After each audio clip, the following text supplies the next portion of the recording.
sala, eu sou o João, professor de literatura, e vim conversar com vocês um pouquinho sobre O Cortiço, do Aloysio Azevedo, que é uma obra prevista para a UFO, a princípio, mas que é uma obra que você pode e deve usar para outros vestibulares, e aí pensando mais na redação, porque é um livro que é muito bem visto pela banca de praticamente todos os vestibulares, e muito utilizado, porque no Cortiço aborda questões raciais, questões de saneamento básico, a questão da urbanização, da criação de cidades, das cidades e tudo mais. Então, é um livro essencial para você que vai prestar o vestibular, para todos vocês que estão aí assistindo. Eu vou apresentar os meus slides, mas que fique claro que eu vou conversar com vocês sobre o Cortiço. Não dá para a gente estudar o Cortiço todo em 1h15, 1h10, né, que a gente tem 1h10.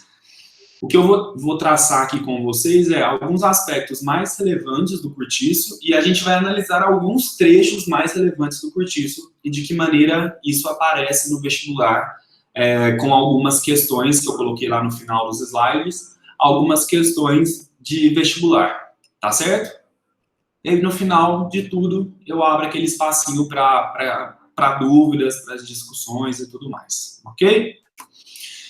Bom, primeiramente, a gente precisa saber quem que é o autor, quem que é o Aloysio Azevedo. E aí, vou recorrer ao dicionário aqui de literatura brasileira, do Massoud Moazé, que ele traz de uma maneira bem sucinta quem foi o Aloysio Azevedo. E é interessante vocês observarem essas questões de autor, porque facilita na hora da interpretação da prova, né? Não é obrigatório saber, porque na prova de literatura ela não vai te perguntar quando que o autor morreu, o que ele fez quando ele tinha tal idade, enfim, não vai ter essas questões. Mas é bom para você saber situar a obra nesse contexto histórico. Bom, então, o Aloysio Azevedo, ele nasceu no Maranhão, no dia 14/4/1857, então século XIX, e morre em Buenos Aires em 21/1/1913. Morre em Buenos Aires porque ele ingressa na carreira diplomática e aí viaja o mundo a trabalho, e Buenos Aires é a sua última estadia. Então, desde menino, revelou pensador para as artes. Nos bancos da escola primária, mostrou inclinação para o desenho, o que levou a família a matriculá-lo em um curso de artes plásticas. Adolescente, já desenhava bem e tentou o óleo pintando alguns quadros. E quando, animado pelos sucessos que seu irmão Arthur Azevedo obtinha na corte, partiu para lá. Foi quando, no lápis e no êxito que com ele obteria, que fez a viagem.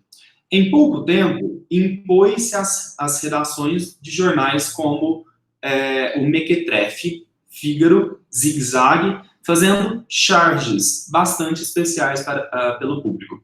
Sua carreira de caricaturista foi cortada, entretanto, com a morte do pai, o que o obrigou a regressar ao Maranhão. Na terra natal, passa a trabalhar na imprensa, fazendo crônicas e comentários, ao mesmo tempo que conclui um romance iniciado no Rio e que publica com o título de Uma Lágrima de Mulher, em 1890. Não é este livro, entretanto, vazado nos moldes de um romantismo piegas, nem os desenhos ou seus artigos de jornal que lhe vão dar nomeada com o que sonhara. Continua a viver sua modesta vida de jovem intelectual provinciano, quando lhe vem a ideia, calcada em fatos da sociedade que o cerca, de escrever um romance sobre a vida e os costumes maranhenses. Esse romance, O Mulato, de 1881, vai projetar seu nome por todo o país, ao mesmo tempo que incompatibilizando com a gente maranhense, forçando a deixar São Luís. Volta então para o Rio e a fama de excelente romancista que o acompanha abre-lhe as portas dos jornais, onde passa a colaborar intensamente.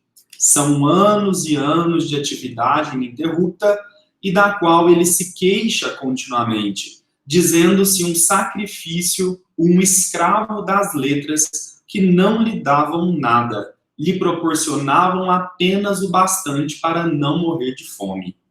Nesse trabalho, porém, construiu sua obra de romancista, uma das mais importantes da nossa literatura, obra da qual constam títulos como Casa de Pensão, de 1884, e O Cortiço, de 1890, e na qual o introdutor do naturalismo entre nós, que ele foi, revela-se em toda a sua força de criação e de observação. Bom, então, um resuminho da vida do Aloysio Azevedo. O que a gente percebe é que o Azevedo ele vai ter, então, a sua parte ali de criação nos moldes românticos, mas não é o que vai destacar o Aloysio Azevedo. Desde criança, ele está relacionado às artes, aos desenhos, que ele começa por essa arte, que é a pintura, e depois ele passa, então, a escrever nos moldes românticos, mas não é o que o projeta. O que vai ficar marcado na vida do Aloysio Azevedo é o naturalismo, essa outra fase do Luiz Azevedo, certo?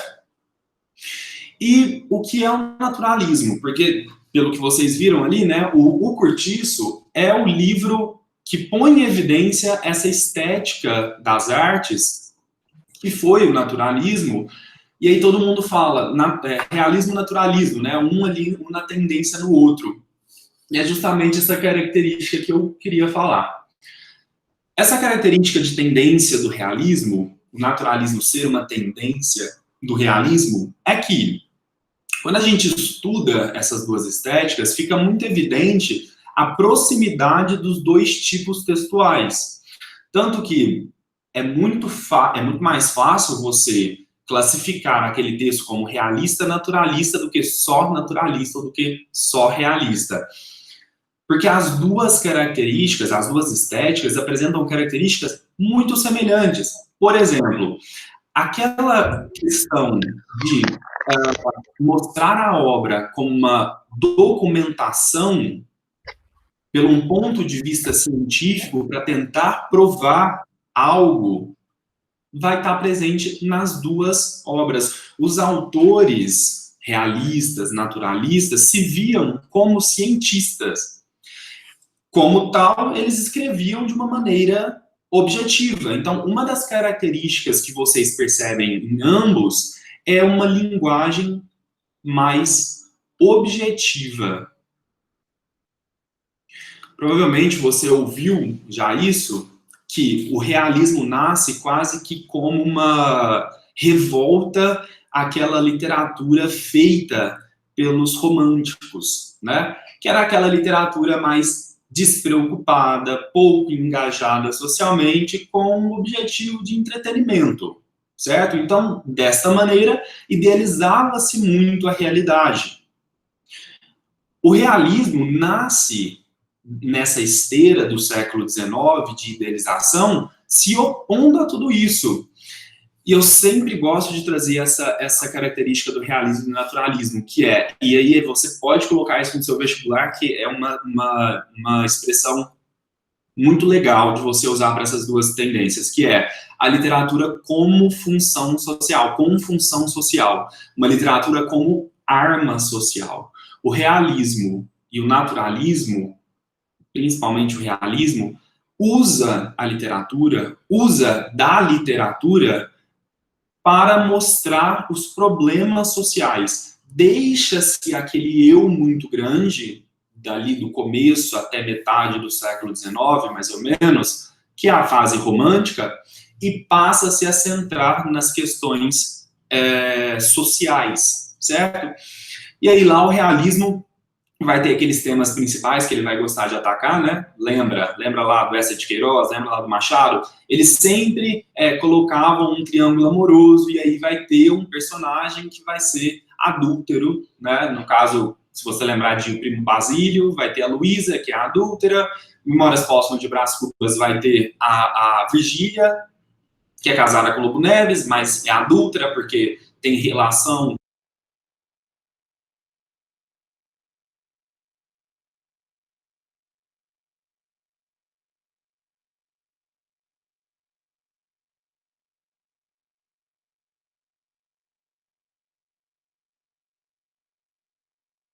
Professor, o microfone está desligado. Tava o tempo todo desligado? Não, acabou de desligar. Ah, tá. Obrigado. Então, o realismo, só voltando, acho que não sei se vocês pegaram esse pedaço ou não, ele vai usar da literatura como função social, e se vocês lembrarem lá de Memórias Póstumas de Brás Cubas, essa de Queiroz com o Primo Basílio, vocês vão perceber que a literatura ela é usada para focar na sociedade e nos problemas sociais, como, por exemplo, a hipocrisia da moralidade humana, né? Luísa, lembra de O Primo Basílio, do de Queiroz? Luísa, extremamente romântica, né? Extremamente ali como uma dama romântica, só que no fundo, ela trai, né? Ela quer viver um amor idealizado, um amor perfeito, busca esse amor tão bonito, belo, só que no fundo ela está cometendo uma traição, está traindo o seu marido. E aí o realismo e o naturalismo, então, nascem nessa perspectiva de uma literatura mais engajada socialmente, certo? Já eu falo das duas diferenças aí, que são poucas no plano literário, mas existem, tá? Ambas as estéticas, elas acontecem ali na metade para o fim do século XIX.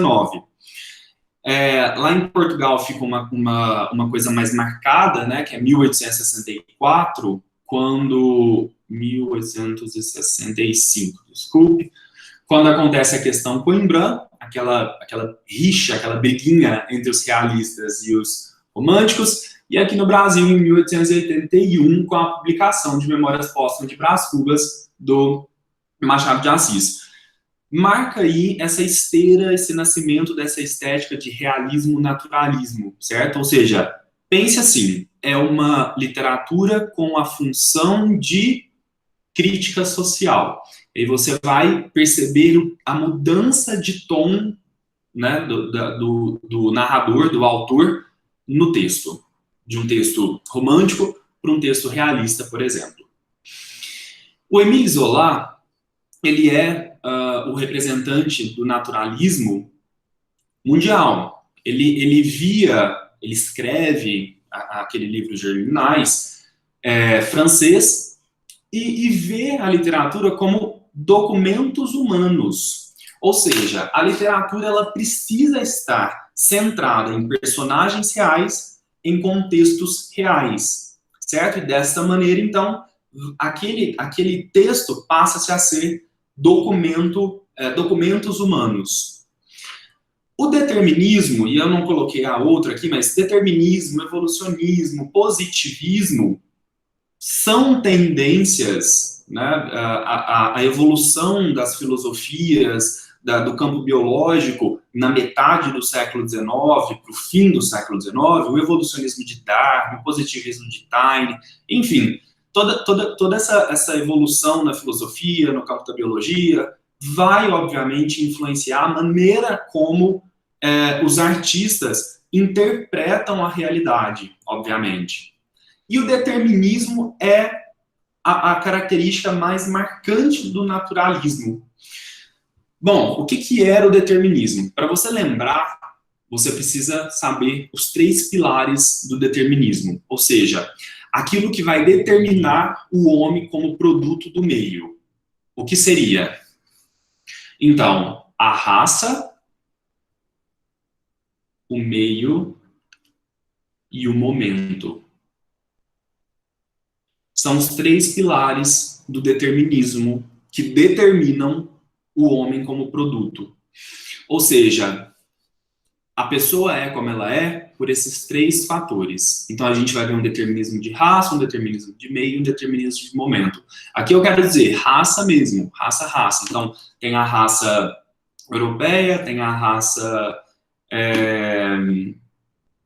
enfim, a raça dos amarelos, a raça negra, a raça branca, enfim, a raça, certo? Aquilo que realmente é físico. O meio, então, esse indivíduo inserido em um determinado meio, ele vai agir e reagir com este meio, sendo produto deste meio, e o momento histórico em que ele se encontra, né? O momento em que ele está inserido num recorte ali da história. E você vai ver que o Cortiço é um recorte sociológico da sociedade carioca. Então, essas três características, esses três pilares do determinismo social, enfim, vai ser presente na obra do Cortiço do começo ao fim, certo? Então, guarde isso. O ser humano é um produto destas três características, desses três pilares para o naturalismo, ok? Isso aparece no realismo? Aparece. Só que aí, já dando um spoiler do slide que vai vir depois, a diferença de realismo e naturalismo é talvez na intensidade como eles usam essas características. O naturalismo, ele vai um pouco além. Já vou falar disso já. O romance valeria como um experimento científico. Ou seja, não adianta você pegar uma história, inventar uma história, porque você força aquela história a acontecer de uma determinada maneira. Então era isso que os românticos faziam? Exatamente. Lembra que o final é sempre o quê? E viveram felizes para sempre, né? Pode o mundo ter acabado, mas eles vão viver felizes para sempre. Isso é forçar a história, isso é idealizar uma história. Para essa galera do realismo e naturalismo, o romance seria um experimento científico. E, como tal, as personagens, eu gosto muito dessa metáfora, as personagens são vistas como ratinho de laboratório, certo? Eles vão pegar essas personagens, jogar num determinado contexto e ver como essas personagens vão reagir. Então, para isso, vai precisar de uma pesquisa de campo? Sim, você vai ver já, que eu vou mostrar para vocês as características da obra em si. O Azevedo, ele foi aos cortiços do Rio de Janeiro, aos cortiços cariocas, para fazer uma pesquisa de campo, para recolher dados daquele povo que ali morava, para fazer o cortiço, para escrever o cortiço. Então, é uma ideia, é uma história fictícia? Mas é uma história baseada em fatos, certo? Não é uma história inventada e idealizada. As coisas que acontecem ali são coisas que acontecem de fato no meio empírico, no meio real. O desenvolvimento da fotografia no século XIX contribui muito para que essa pesquisa de campo fosse tão levada a ferro e fogo. Por quê? A fotografia, o que é? Como você explicaria a fotografia? A gente nunca parou para pensar, né? A gente não parou para pensar nisso. E se eu fosse explicar para uma pessoa o que é uma fotografia? Fotografia é uma imagem exatamente como a realidade se mostra. É isso. É você salvar aquela imagem real. É você salvar aquela imagem do acontecimento. E isso se transporta para a literatura como? E aí até o impressionismo vai ter muito disso, né, com o Raul Pompeia, relatar o momento do acontecimento através das palavras. Nossa, mas é algo impossível. Não é que é algo impossível, é algo tanto quanto difícil de fazer, mas que os naturalistas, os realistas, os impressionistas buscavam trazer isso nas suas obras. Você ler o Cortiço, parece que você realmente está lendo um jornal baseado numa história que aconteceu mesmo, sabe? É impressionante como o nível de detalhe que o Azevedo traz para a obra fortalece essa questão da criação da fotografia literária, entre aspas, certo? O ser humano, então, sendo um produto desse determinismo, que ele vai ser? Ele é um ser ruído por defeitos, por moléstias psíquicas e físicas. O que isso significa? Lembra do Bom Selvagem, do Rousseau? Que o homem nasce puro, o homem nasce bom, com pensamentos bons, e aí o meio que ele está vivendo ali vai corromper todos esses elementos, as características positivas. Aqui é o contrário. Ele nasce já ruído por defeitos, moléstias psíquicas e físicas. A realidade, quer dizer, ser inserido em uma sociedade só evidencia essas características defeituosas, tanto físicas quanto psíquicas. Então, o naturalista, o autor naturalista, vai fazer o quê? Vai fazer um estudo tanto psíquico quanto físico para mostrar, através do texto, essa característica do ser humano. Então é uma característica um tanto quanto pessimista da realidade? Perfeito, pensou bem. Tanto o realismo quanto o naturalismo tem esse olhar mais pessimista, certo? Mais desesperançoso quanto à natureza do ser humano.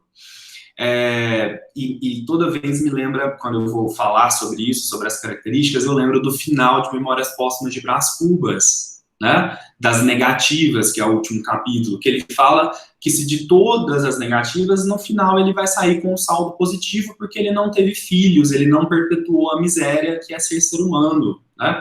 E é exatamente isso aqui, exatamente isso, porque o ser humano, ele é um ser de natureza ruim. Eles se veem, os naturalistas se veem como cientistas e como tal escrevem como cientistas. Então não espere uma linguagem idealizada, uma linguagem que ele para e busca no dicionário. Não, é uma linguagem mais objetiva. Geralmente são textos escritos em terceira pessoa, um foco narrativo então de narrador em terceira pessoa, onisciente, porque ele é um cientista das almas, né? O Machado de Assis tem muito dessa característica. É raro um texto do Machado que você fale, esse texto aqui não mostra a alma do personagem. É muito raro. Eu, particularmente, não estou me lembrando de nenhum aqui. A mesma coisa acontece no Curtiço. Esse narrador, ele sabe o interior das personagens. E uma característica interessante dos naturalistas é que eles, um tanto quanto a psicanálise faz, ele chega a essa conclusão da alma, da natureza do ser humano, através das ações daquela personagem, certo? João Romão, personagem protagonista do Curtiço, quer ascender socialmente. Em várias passagens do livro, ele pensa isso com ele mesmo, e como o narrador sabe o que está acontecendo ali dentro, né, por ser onisciente, isso fica evidente para a gente. Mas, ainda que não tivesse esse olhar onisciente, a gente perceberia pelas ações do João Romão essa natureza ambiciosa, gananciosa da personagem. Porque ele age assim. Ele tem a bertoleza, e de uma certa maneira é a exploração do homem pelo homem, é a ex-escrava, atual escrava, uma relação de ex e atual escrava, que fica um jogo muito esquisito, que a gente já vai falar disso, do João Romão se aproveitando dessa ex-atual escrava para o trabalho. Mas ele a engana o tempo todo na história, porque a princípio tinha um nós, né? Tinha João Romão e Bertoleza ali como uma equipe, como um casal. Depois que aparece Zumira, uma possibilidade de ascensão social e não uma ascensão real. O que acontece? Eu preciso eliminar esta negra, ex-atual escrava, para que eu possa ficar com a Zumira, casar com a Zumira e assim ascender socialmente. E ele pensa até em matar a escrava. E tem uma das cenas mais chocantes do livro, que é justamente quando ele Saindo do jantar da casa do Miranda, que é o pai da Zulmira, ele chega ali no cortiço, né, na sua casinha lá, que ele mora com a Bertoleza, ele é o dono do cortiço, e aí ele vai comparar a imagem de Zulmira com a imagem de Bertoleza. Bertoleza tem todas as figuras negativas, pelo ponto de vista dele, e a Zulmira todas as características positivas. A Zulmira é descrita exatamente como aquelas damas do romantismo, muito branquinha, então, sempre, olha só, sempre relacionado à cor branca, sempre relacionado à cor clara, à limpeza.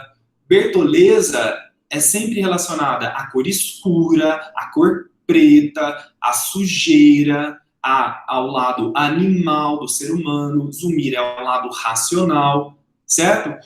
Então, esse ponto de vista científico, social, vai estar no livro, vai estar presente no livro, porque esse narrador é um cientista de alma, certo?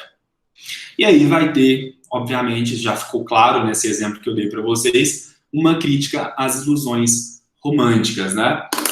Uma das críticas aí das ilusões românticas é justamente a figura da Pombinha, uma das personagens, uma jovem, uma garota, que para se casar, ela precisa ter o primeiro período menstrual dela, né? Precisa descer para ela ter o aval da mãe para se casar. Só que demora muito isso acontecer. Então, tem toda essa criação, tem toda essa ilusão em cima do casamento, né? Do casamento ser a mudança, a guinada da vida, o amor eterno. Porém, a Pombinha ela vai ser abusada sexualmente pela própria madrinha. Ela não entende muito bem o que está acontecendo. Se eu não me engano, eu trouxe esse pedaço para vocês também. É um pedaço forte de ler, inclusive. E aí a gente já começa a ver esse lado mais animalesco das personagens, certo? E a crítica a essa ilusão romântica. O fim da Pombinha é muito interessante porque ela realmente chega a casar com o pretendente dela, que ela tem desde criança praticamente, enfim, um rapaz jovem, bonito, todo cavalheiro. Mas o fim dela não é esse, porque ela separa desse cara e ela vira prostituta. Olha só o quanto é degradante esse arco, né, esse arco heróico, que a gente chama na literatura, dessa personagem. Então, de um ponto de vista tão claro, tão limpo, para um ponto de vista tão baixo, tão degradante, tão sujo, certo? Por quê? Como uma personagem ali, morando naquele meio, olha só, morando naquele meio sujo, imundo, praticamente vivendo com animais, se ascenderia a uma mulher casada com um status relativamente bom. Impossível, né? Essa cadeia determinista não se quebra. E aí, qual a diferença de naturalismo para realismo? Como é que acontece essa diferenciação? Essa diferença é um tanto quanto difícil de perceber, mas existe. Eu gosto muito de dizer assim, que o realismo vai até a porta do quarto. O naturalismo entra na porta, entra pela porta do quarto e te narra o que está acontecendo ali, o ato por si só. E aí um exemplo interessante é aquele capítulo, o diálogo de Adão e Eva, entre Adão e Eva, do livro do Memórias Póstumas, que é um capítulo cheio de pontuação. Então vai ter exclamação, interrogação, reticências, ponto final, é um capítulo assim, somente de pontuação. Mas pelo título, você percebe o que aquela pontuação tanto se refere, né? Que é o ato sexual. Só que o realismo, ele não escancara. Ele é um médico que te consulta e não faz a operação. Já o naturalismo pega o bisturi e abre o corpo para ver como é que é por dentro. Então, a cena, por exemplo, da Pombinha sofrendo o abuso pela madrinha é muito bem retratada, certo?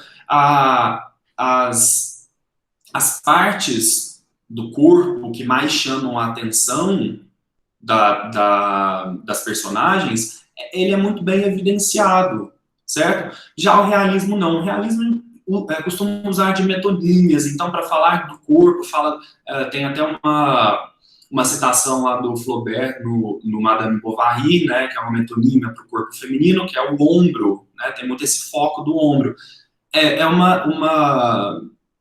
Não é escancarado, certo? O naturalismo não. Ele pega essas características e joga lá no hard, sabe? Evidencia de uma maneira muito enfática, fica muito nítido.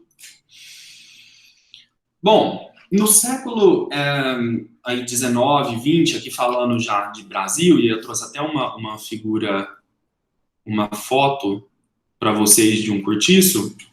Se vocês lembrarem muito bem, não quero entrar na alçada aí da história, na seara da história, eu não sou professor de história, mas é nessa virada aí de século que vai acontecer muitas mudanças sociais no Brasil, né? O Brasil deixa de ser império para virar república, Brasil não tem mais escravos, né? Acontece a assinatura da Lei Áurea e os escravos são libertos, mas isso acontece de uma maneira muito rápida, né? Uma maneira muito pouco pensada, e é daí que surgem os cortiços. E aí é um típico cortiço do Rio de Janeiro no final do século XIX. Esses cortiços, então, são aglomerações nos subúrbios do Rio de Janeiro, então em volta ali da cidade do Rio de Janeiro,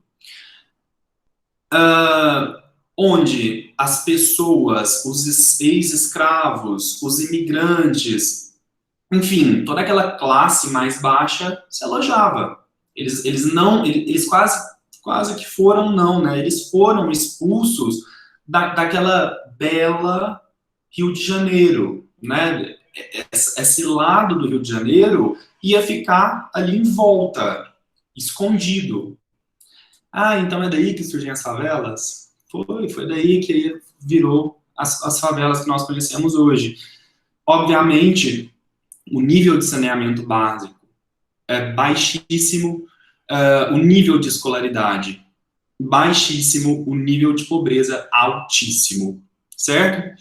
Então, o cortiço é bem isso aí que vocês estão vendo na foto. Aglomerado de casas, aglomerado de pessoas, sem nenhuma estrutura básica ali de saneamento, certo? Então, pense só, imagina isso hoje, na pandemia. Como que isso não lastraria ali dentro? E aí as doenças vão aparecer, obviamente, né? Mas a gente tem as favelas, que está aí quase que em pé de igualdade. Tem diferenças, óbvio, mas está quase em pé de igualdade. Beleza, então, você entendendo onde que o Azevedo foi para poder tirar a história, fica mais fácil de você entender as características da obra. Por exemplo, a obra, então, é publicada em 1890, finalzinho do 19, quando os cortiços estavam pipocando na cidade do Rio de Janeiro, certo? Segundo, até, eu vou passar o nome desse artigo para vocês, para quem quiser se aprofundar mais numa análise do cortiço. Chalub, ele vai falar que os cortiços arrebentam aí de 1870 a 1880. Então, 1890 já está extremamente tomado, né, de cortiços em volta do Rio de Janeiro. Os princípios naturalistas, todos esses que nós vimos aqui, vão estar presentes na obra, ok? O cortiço é um recorte sociológico da cidade do Rio de Janeiro, retratando este lado que a população ali central não queria ver. E aí traz aquela característica da literatura com função social. O elemento português versus o elemento brasileiro, né?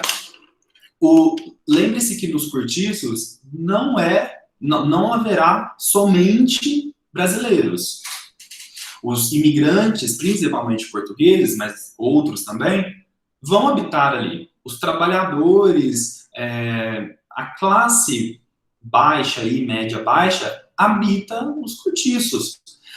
Então, esse elemento português versus o elemento brasileiro vai ficar muito nítido. Porque João Romão, por exemplo, ele é português. A Bertoleza, ela é brasileira. E eu acho que a principal característica aqui está dentro de uma personagem que já vocês conhecem, chamado Jerônimo. Esse personagem, ele é português, só que ele vai se abrasileirar. Então ele vai ser um português que vira brasileiro. Já fica claro isso. Mais uma vez, tem que ficar claro isso, o Azevedo, ele faz uma pesquisa de campo, ele tira essa história baseado em fatos, certo? Ele não inventa a história, ele realmente vai aos cortiços, faz anotações, grava alguns áudios ali, conversa com a galera que morava no cortiço, faz esse reconhecimento visual do cortiço e dali ele tira o insumo para a história, ok? A representação visual do autor e dar vida à multidão. Se tem uma característica forte na obra, é essa palavra aqui, ó, multidão. Essa multidão faz o cortiço. É como se o cortiço fosse uma célula, sabe? E as pessoas constituíssem essa célula. É quase que uma massa única, andando junto. Tanto que no livro, vocês já devem ter ouvido isso aí no seu ensino médio, o cortiço, por si só, é uma personagem, né? E o Azevedo trata ali, o narrador, trata o cortiço como uma personagem. Fala que as janelas se abriam com os olhos para ver a luz do sol entrar, enfim. Trata o cortiço com essa personificação. O cortiço, ele é o que ele é, não pelo que ele... não pela construção dele, mas pelas pessoas que ali habitam, certo? Então, o meio, que é o cortiço, existe por causa das pessoas. E as pessoas são como são porque elas habitam o cortiço. É quase que uma relação aí simbiótica, certo? É um pouco bizarro pensar nisso, mas o cortiço é o que ele é porque o povo habita ali. E o povo é como é porque habita ali, certo? Tem essa relação aí mútua, essa troca mútua. Eu trouxe para vocês alguns trechos da obra para a gente dar uma olhada e tentar procurar essas características da obra, tá? Não vou tratar do resumo do livro, não vou ficar aqui falando de resumo do livro, porque isso vocês acham facilmente na internet. Quem prefere ler, você encontra 300 resumos na internet. Quem quiser assistir no YouTube, vocês encontram 300 resumos do cortiço, certo? Então, não vou ficar te contando a história do cortiço, que não é o nosso foco aqui, tá? Bom, uma característica muito marcante no livro é a voluptuosidade. O que é isso? Se aparecer essa palavra voluptuosa, voluptuosidade, é a luxúria, né? É a questão sexual. As personagens são vistas exatamente por esse ponto voluptuoso. Por quê? São seres humanos, são. Mas as pessoas esquecem que são mamíferos, são animais, enfim. E como qualquer animal, tem essa carga voluptuosa, né? O inconsciente tem essa necessidade, certo? Coisa que os românticos tanto escondiam ou tanto floreavam. Aqui não, ele é escancarado. Olha só, Miranda nunca tivera sua esposa, tá? Nem nunca a vira assim tão violenta no prazer. Estranhou-a. Afigurou-se-lhe estar nos braços de uma amante apaixonada. Descobriu nela o captoso encanto com que nos embebedam as cortesãs amestradas na ciência do gozo venéreo. Então, perceba a descrição aqui do momento da relação sexual do Miranda e a sua esposa. Descobriu-lhe no... Então, lembra daquilo que eu falei? O realismo para o naturalismo, ele realmente te descreve a cena, não te poupa, não. Descobriu-lhe no cheiro da pele e no cheiro dos cabelos perfumes que nunca lhe sentira. Outra característica bem marcante e que nos leva a essa voluptuosidade da obra é a sinestesia, mexer com os órgãos receptores. Então, o cheiro, o paladar, a visão, a audição, isso vai ser uma característica presente na obra, tá? Por quê? Por que disso? Porque isso dá muita verossimilhança no texto. Isso te leva para dentro da história. Parece que realmente você sente o cheiro, já você vai ver, da carniça que é o cortiço, o barulho das pessoas estando conversando, e aí ele usa do plano de expressão do texto para fazer para utilizar esse elemento da audição. Enfim. Notou-lhe outro hálito, outro som nos gemidos e nos suspiros, e gozou-a loucamente com delírio, com verdadeira satisfação de animal no cio. Aí, o ser humano é ser humano, mas as pessoas esquecem que é um animal também, que reproduz, que tem necessidades, que vai ao banheiro, né? Só que o naturalista não, ele olha o ser humano como um produto do meio, como um animal que ele tem esse lado animal, certo? E aí vai acontecer um processo que a gente chama de zoomorfização. Me desculpe pela escrita, porque meu computador está travando. Mas zoomorfização. Ou seja, as personagens são o tempo todo comparadas a animais, certo? Igual a porcos, enfim, igual a urubus. Vai ter muitas metáforas, comparações, que a gente chama de zoomorfização. Zoo é de animal, né? Zoomorfização é essa transformação. Então, seria a transformação do ser humano em animal, pelas características aí muito próximas.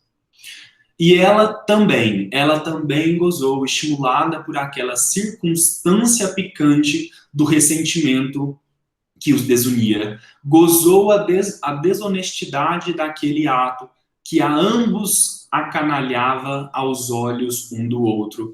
Estorceu-se toda, rangendo os dentes, grunhindo, olha só, debaixo daquele seu inimigo odiado, porque ela odiava o marido, achando-o também agora como homem, melhor que nunca, sufocando-o nos seus braços nus, metendo-lhe pela boca a língua úmida e em brasa. Depois, no arranco de corpo inteiro, com um soluço gutural e estrangulado, arquejante e convulsa, estatelou-se num abandono de pernas e braços abertos. A cabeça para o lado, os olhos moribundos e chorosos, toda ela agonizante, como se a tivessem crucificado na cama. A gente consegue ver, né? A gente consegue ver essa cena acontecendo ali, os dois se pegando, né? Fica muito nítido isso. Bom, uma personagem, porque o Cortiço é uma história que acontece com micro e no macro e no micro, certo? A macro história e a micro história. A macro história, gira em torno dessa personagem, que é João Romão, Bertoleza, o Miranda, que vocês já acabaram de ver, Zulmira, que é a filha do Miranda, que é exatamente o João Romão, um português, que consegue subir economicamente, não é que ele fica milionário, mas ele é o dono do cortiço, começa com algumas casinhas e depois o negócio vira quase que uma cidade dentro da cidade, fica enorme, porém, é pouco para ele. Porque ele sabe que não é só o dinheiro. Não adianta ter só o dinheiro. Isso ajuda, mas não é o bastante para você ascender socialmente. E ele tem essa ambição. Olha só, desde que a febre de possuir se apoderou dele totalmente, todos os seus atos, todos, fosse o mais simples, visavam um interesse pecuniário. Só tinha uma preocupação: aumentar os bens. Nas suas hortas recolhia para si e para a companheira os piores legumes, aqueles que por maus ninguém compraria. As suas galinhas produziam muito e ele não comia um ovo, do que, no entanto, gostava imenso. Vendia-os todos e contentava-se com os restos das comidas dos trabalhadores. Aquilo já não era ambição, era uma moléstia nervosa, uma loucura, um desespero de acumular, de reduzir tudo a moeda. E seu tipo baixote, socado de cabelos à escovinha, a barba sempre por fazer, ia e vinha da pedreira para a venda, da venda às hortas e ao capinzal, sempre em mangas de camisa de tamancos, sem meias, olhando para todos os lados, com o seu eterno ar de cobiça, apoderando-se com os olhos de tudo aquilo de que ele não podia apoderar-se logo com as unhas. Certo? Então, essa ambição de João Romão passa uma loucura que vai ter um fim um tanto quanto trágico ali no final do Cortiço. Uma das partes mais observadas pelos vestibulares é o nascimento do Cortiço, como que ele aparece, como que ele brota. E aí eu trago aqui para vocês, eu vou ler esse finalzinho aqui, principalmente, depois vocês conseguem ler tudo. Diz assim, ó, se eu não me engano é final do primeiro capítulo.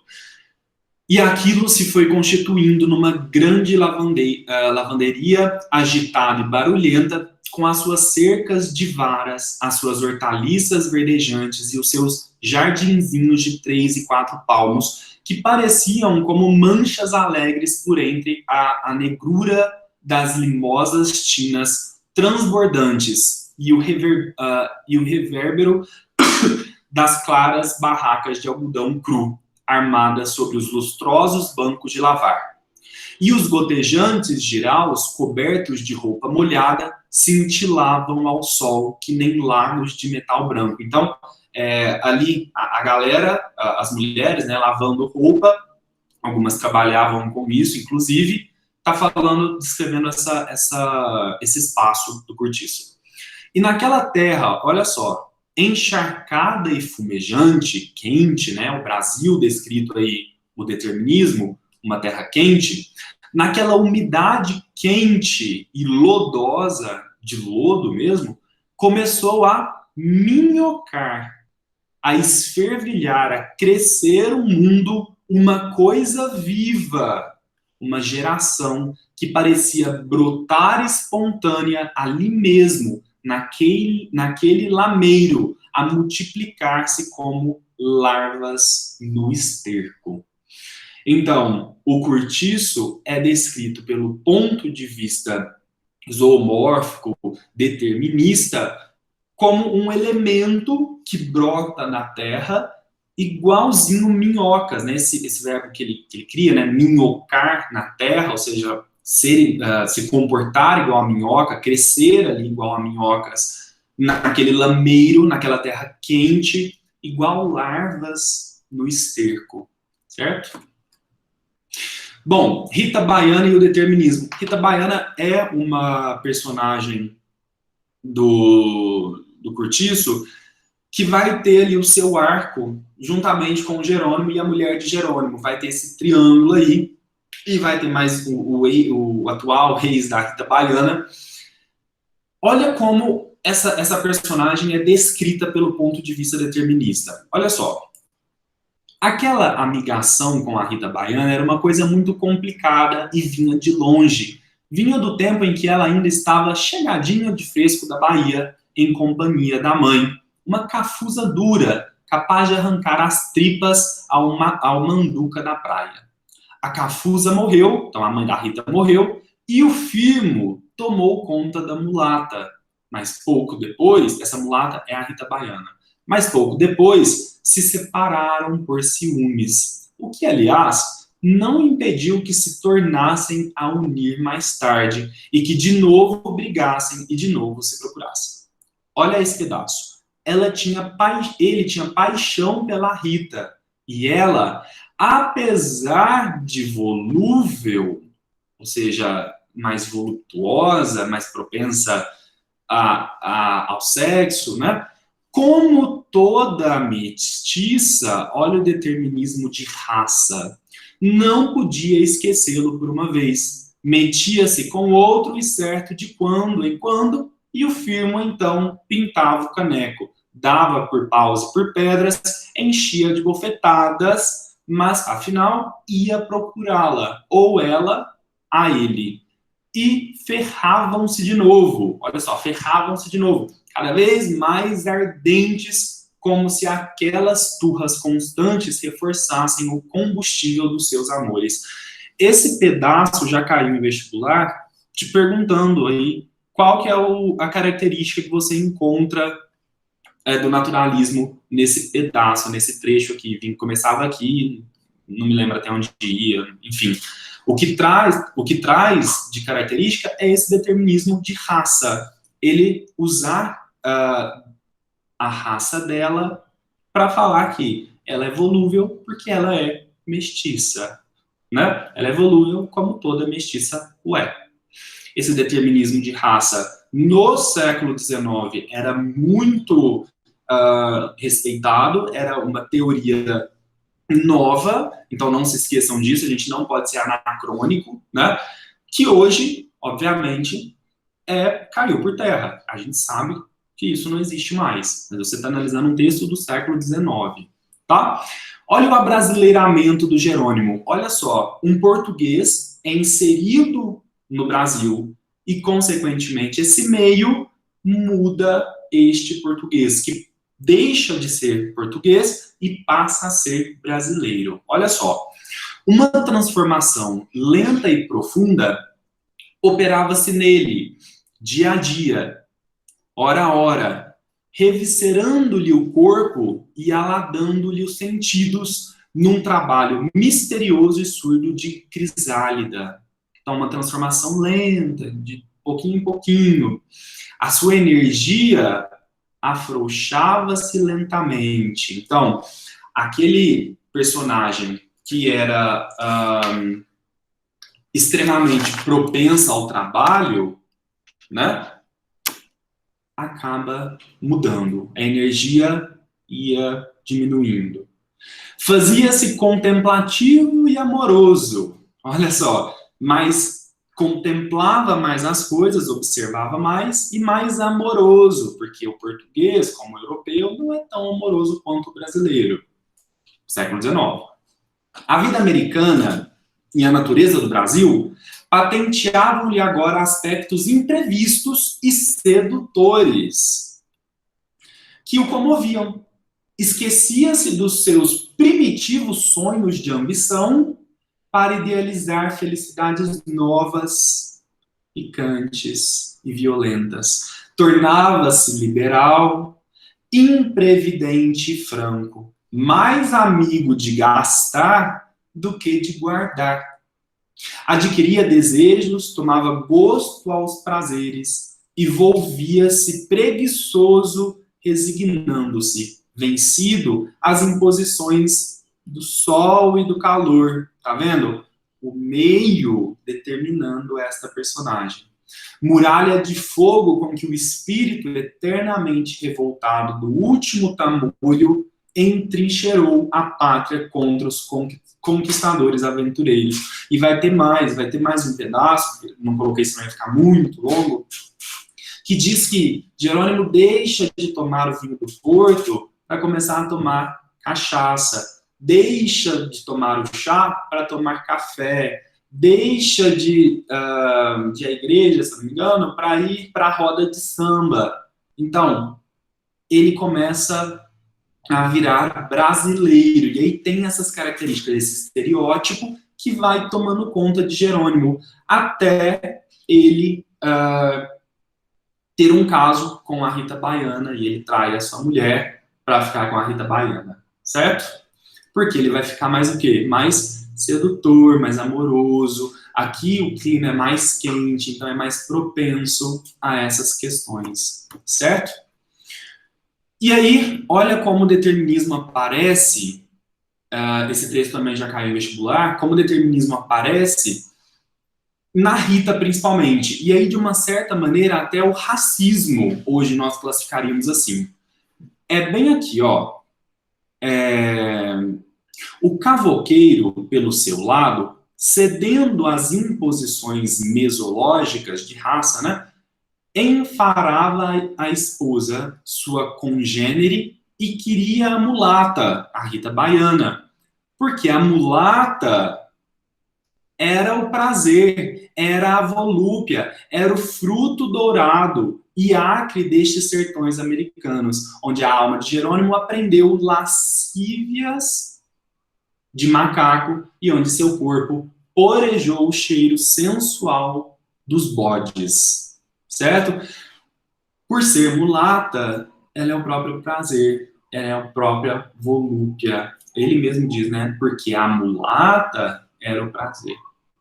Hoje, classificaríamos com certeza esse determinismo de raça, obviamente, como racismo, né? Fica muito claro aí na passagem como é que era, certo?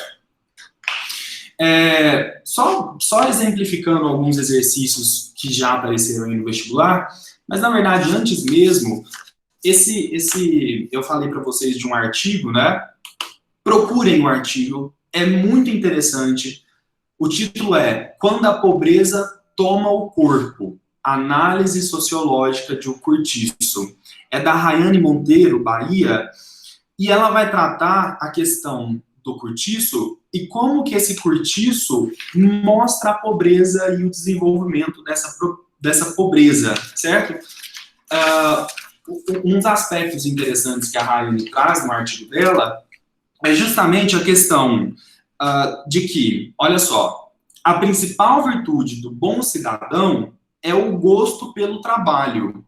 E este leva necessariamente ao hábito da poupança, que, por sua vez, se reverte no conforto para o cidadão. Logo, o pobre não seria bom cidadão. Olha só, pense nisso. O bom cidadão é aquele que trabalha e economiza, porque ele gera conforto, diferente daquele cidadão que tanto gasta, que não seria bom cidadão. O pobre, como que ele economiza? Né? É muito difícil, falando no século XIX, tá, pessoal? Calma lá. E aí, a conclusão de que se chegava no século XIX, comecinho do XX, é esse. O pobre não seria bom cidadão.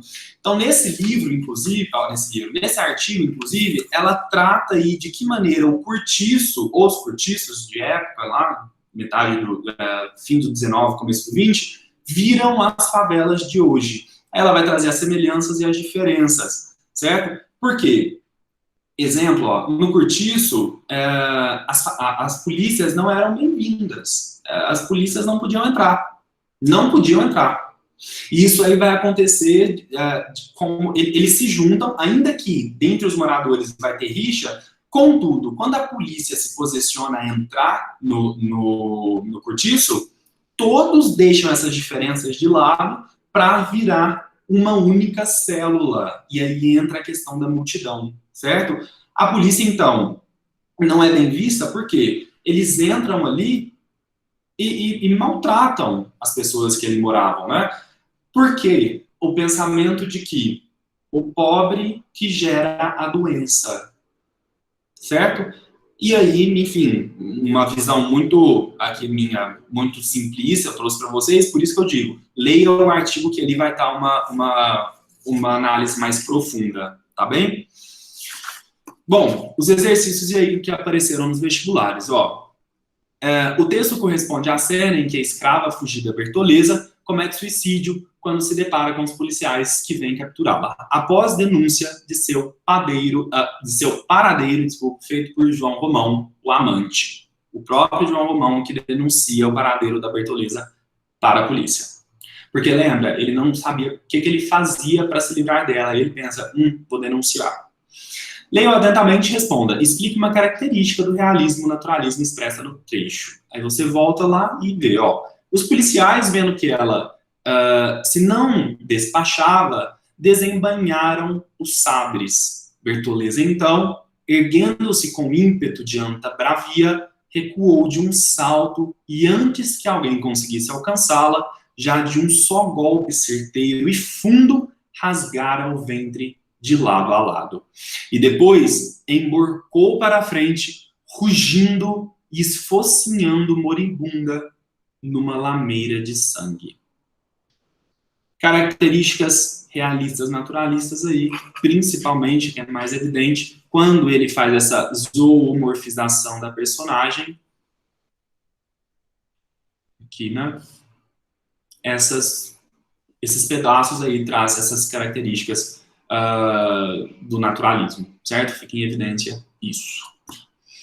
Olha só, mais uma questão. Ao referir-se a Rita Baiana, o narrador diz que ela era volúvel, vocês viram isso, né? Leviana, como toda mestiça. Aqui temos a expressão de um preconceito determinista que era tomado como verdade científica pelos naturalistas. De que determinismo se trata? Bom, se ele trata aí da raça dela, é um determinismo de raça. De que determinismo se trata, então? Determinismo de raça. Certo? A resposta era simples, mas não se esqueça, você está fazendo vestibular, então você vai colocar lá bonitinho. O determinismo presente na passagem, e por aí vai. Tá certo? Bom, pessoal, era isso que eu tinha para mostrar para vocês. Deixa eu parar aqui. Pronto. Que eu tinha para mostrar para vocês do cortiço. E aí agora a gente abre para as questões, perguntas, dúvidas, queira que eu repita alguma coisa.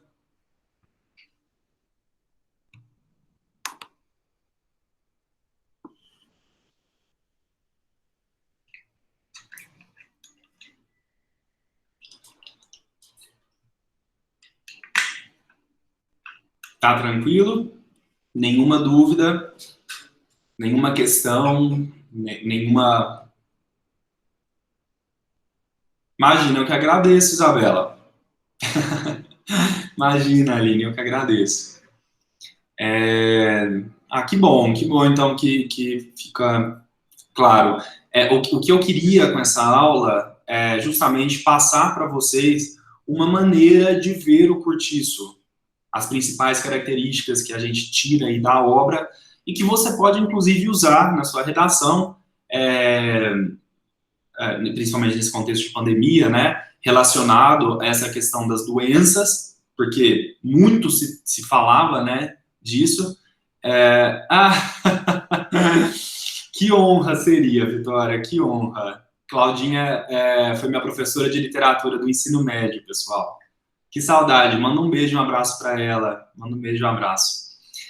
Então, pessoal, essa característica do saneamento básico no cortiço é algo que aí chama atenção, né? Que talvez entra hoje, no atual, por causa dessa pandemia. Imagine só, porque isso vai acontecer, isso acontece ali no século XIX, final do XIX, começo do XX no Brasil. A doença se espalhar muito rápido quando chegava nos cortiços. Tá? E aí você pode fazer essa relação com as favelas e o contexto atual e tudo mais.